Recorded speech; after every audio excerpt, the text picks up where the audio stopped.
Direção Segura, uma parceria da CBN Vitória com a Polícia Rodoviária Federal.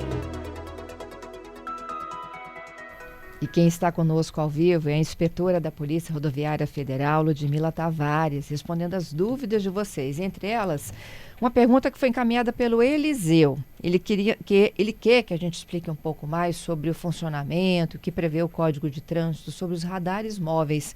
Ei, Ludmila, bom dia. Bom dia, Fernanda. Bom dia aos nossos ouvintes, tudo bem? Tudo jóia. Dúvida enviada, resposta prontinha. Vamos explicar? Vamos explicar.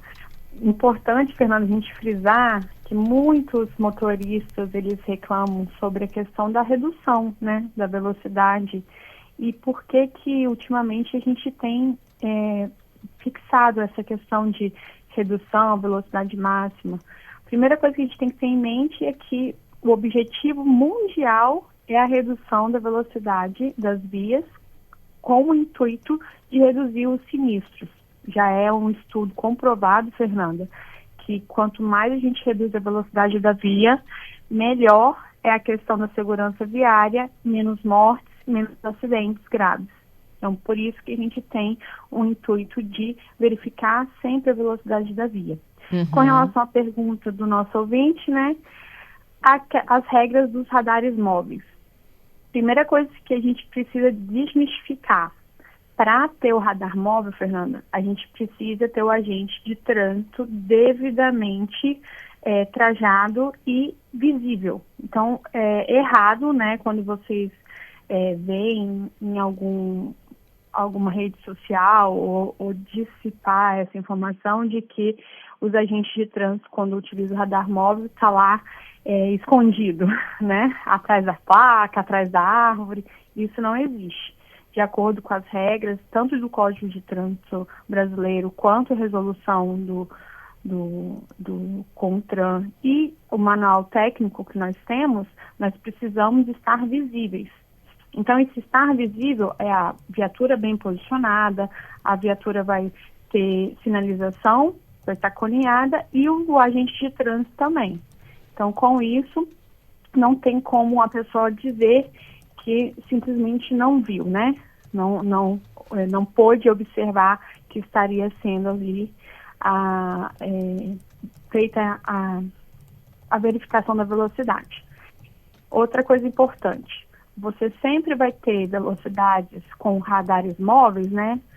Em trechos com até 60 km por hora. Uhum. Então, se eu estou numa rodovia que tem menos que isso, em algumas rodovias estaduais a gente tem 40 km por hora, por exemplo. Você não pode utilizar, de acordo com as normas, um radar móvel. Aí só pode ter o radar fixo, né? Outra coisa importante, a gente não pode utilizar o radar móvel próximo a radares fixos. Tem uma distância mínima. Então, se eu estou numa área, por exemplo, urbana, eu tenho que guardar no mínimo 500 metros de um radar fixo. Então, você nunca vai encontrar muito próximo um radar fixo de um radar móvel, entendeu? Se eu estou numa rodovia federal só de área rural, essa distância é maior, é uma distância de 2.000 metros, né, 2 quilômetros. Então, essa distância é justamente para não confundir o motorista. E uma outra porque coisa ele sai de uma porque ele sai de uma falar. Fiscalização da qual ele já conhece e entraria numa outra, é isso? Porque pode confundir também se aquela fiscalização é a mesma velocidade ou não, e ele sai de um patamar fixo, né, para outra, porque tão próximo, né? Não teria, vamos dizer, não teria lógica, entendeu? Por isso que tem uma distância mínima entre os radares fixos e os radares móveis. A outra questão, e a principal questão que a PRF trabalha, é a questão dos planejamentos. Nós fazemos as operações, principalmente dos radares móveis, em áreas consideradas críticas.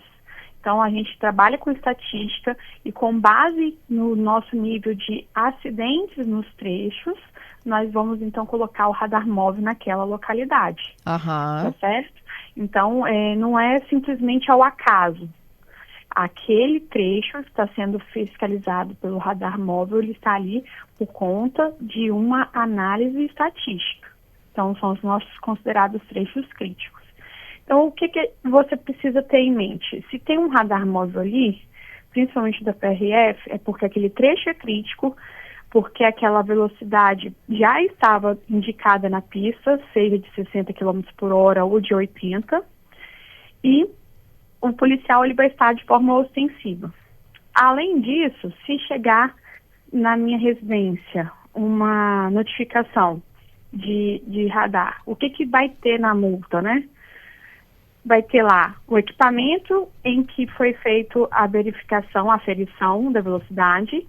Ele vai ter a data de quando foi feita pelo Inmetro, porque se não tiver essa aferição, e essa aferição ela é periódica, os nossos são normalmente anuais, você não tem a devida homologação do aparelho, tá certo, Fernando? Então, Sim. todos os equipamentos utilizados pelos radares, sejam fixos ou móveis, eles vão ter essa certificação pelo Inmetro. E lá vai ter os dados básicos, né? A velocidade que foi medida, a velocidade que é, a velocidade da pista, já vai ter aqui a diferença, né? Um mínimo de 10%, que é uma margem de erro, né? Vai ter a data, vai ter a hora, vai ter o local. Então, todas essas informações, elas são imprescindíveis para que aquela multa, ela seja, então, aplicada ao motorista. Entendido.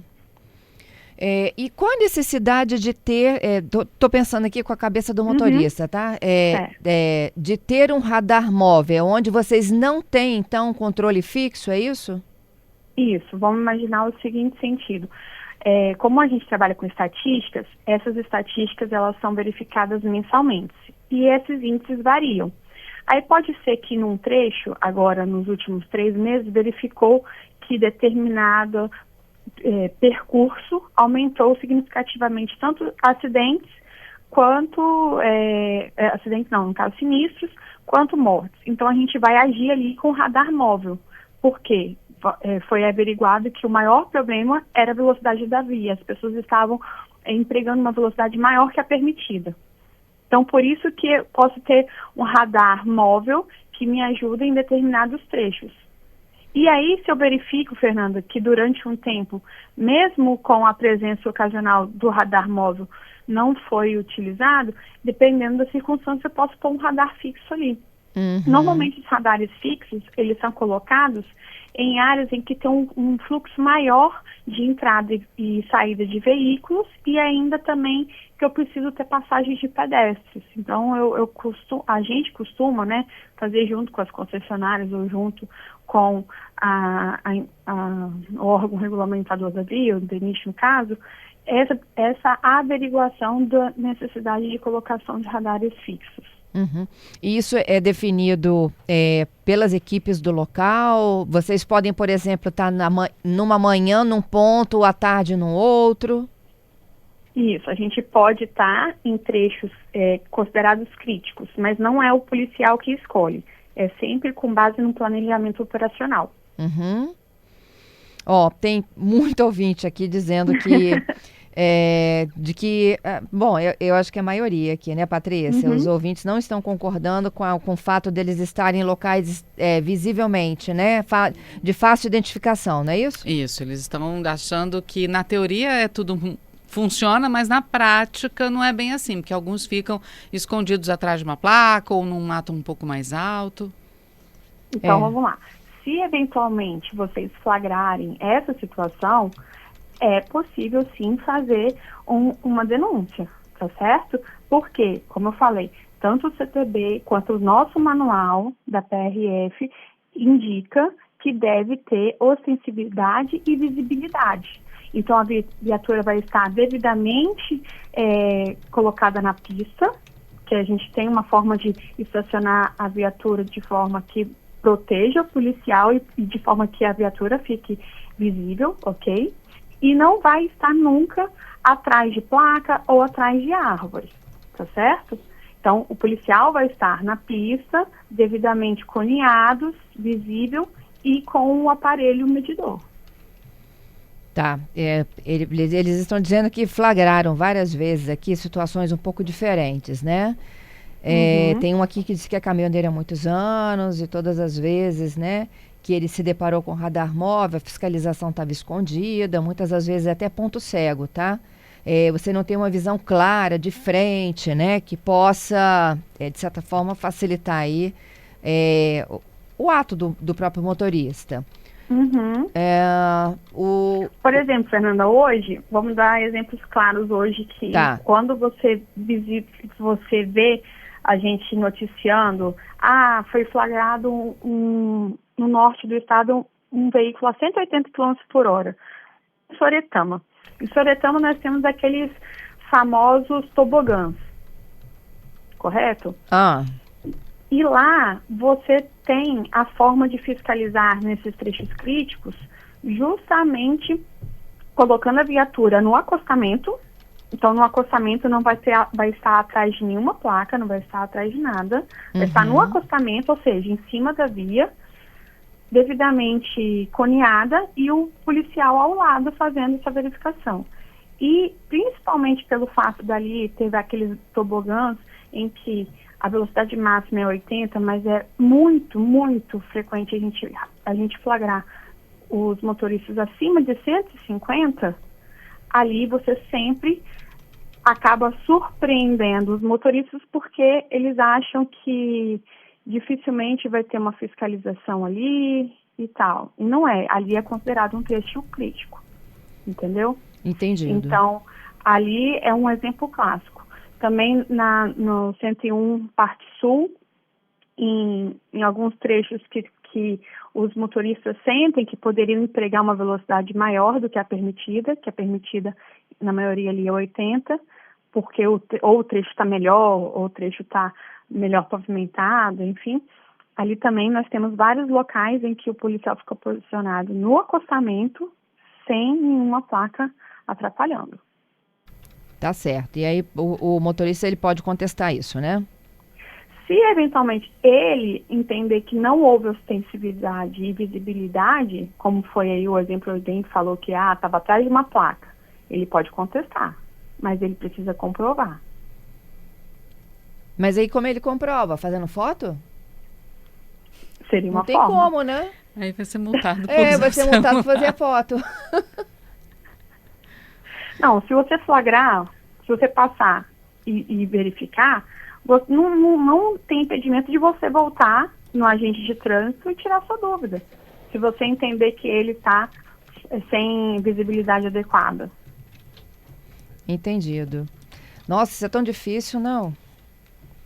Mas eu te garanto que desde que essas regras foram estabelecidas, dificilmente a pessoa, né, os policiais, os agentes de trânsito, eles entendem que eles devem sim seguir o manual, mesmo porque senão a multa não vai ser devidamente aplicada. Entendeu? Então, nesse ponto, Fernanda, uma coisa é o que muito era comum no passado, e até em filmes a gente via isso, né? Os policiais segurando o radar dentro do carro e atrás de uma placa, entendeu? Uma outra questão que muitas pessoas levantam. O policial está aplicando multa porque com certeza vai para o bolso dele. Não existe isso. O policial ele não recebe nenhum percentual das multas aplicadas. Não existe o que as pessoas falam nas redes sociais de produtividade. O valor das multas eles são direcionados para o Fundo Nacional de Trânsito. Para a própria arrecadação, né? Para a própria arrecadação. Então não vai nada para o agente de trânsito. Entendido. Eu acho que, a gente está trazendo a explicação oficial de uma agente, né, que é a inspetora da Polícia Rodoviária Federal, de que não existe isso que vocês veem nas redes sociais, de que a estratégia... E se eventualmente existir, vocês podem sim denunciar, entendeu? Nossos canais de comunicação estão aí para isso. Nós temos o Fala BR, que vocês podem fazer qualquer tipo de denúncia, e denúncias como essa também. É isso. Além do radar móvel, a gente tinha outras perguntas, não tinha? Sim. Vamos lá, o Arthur pergunta por que motociclistas não são multados, né? Aí ele fala do corredor, fala de penalidades. Ótima pergunta. Principalmente nos trechos urbanos, Fernanda, qual que é o grande problema? O Código de Trânsito brasileiro, ele não proíbe o condutor de andar no corredor. O que ele proíbe, Fernanda, é ele não guardar uma distância de segurança, tanto lateral quanto frontal, dos demais veículos. Então, se o condutor da motocicleta estiver passando uma velocidade lenta ou uma velocidade razoável no corredor, não haveria ali nenhum tipo de infração cometida, certo? Então, a infração é só ele não guardar a distância. A gente sabe que, infelizmente, em muitos trechos urbanos, guardar essa distância lateral e frontal da moto para o veículo é muito difícil. Então, poderia ser aplicado. Então, como tem esse, vamos dizer, esse limbo, por conta que é difícil essa medição, é difícil essa verificação, o que muitas cidades têm adotado? Os corredores exclusivos para motos. E a gente tem verificado, principalmente em São Paulo, que começou a adotar há pouco tempo, que houve uma redução drástica nos acidentes envolvendo motociclistas. Entendido. Então, bem provável que isso vai ser expandido para outras cidades do Brasil, a colocação de corredores exclusivos, tipo o que nós temos hoje na Terceira Ponte. É um pedido, inclusive, né? A gente fez um debate recente. Eles querem uma faixa azul, eles querem algo que eles possam ser vistos. Justamente. E evita, sim, os sinistros, porque hoje o nosso maior nível de acidente, tanto acidente grave quanto com morte, são os motociclistas. É isso. Lude, eu fechando aqui com o Arthur, né? Ele também faz essa mesma observação. É notório que cada vez mais motociclistas não respeitam o Código de Trânsito. E aí todo mundo cobrando, né? O que pode ser feito para melhorar a questão aí da fiscalização de motocicletas.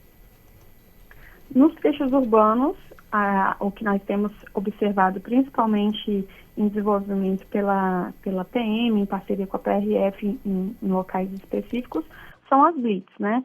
Para verificar não só essas motos que são utilizadas de forma ilegal, tanto para criminalidade, que muitas vezes cometem essas infrações de trânsito, mas também para motos que estejam fora dos padrões legais, que tem aquele uso excessivo de ruído, que causa todo um transtorno advindo de irregularidades necessárias. Então, essas blitz, né, popularmente conhecidas, são importantes para esse tipo de fiscalização. Te agradeço, Ludmila, pela participação, hein? PRF te agradece, um ótimo dia. Um ótimo dia.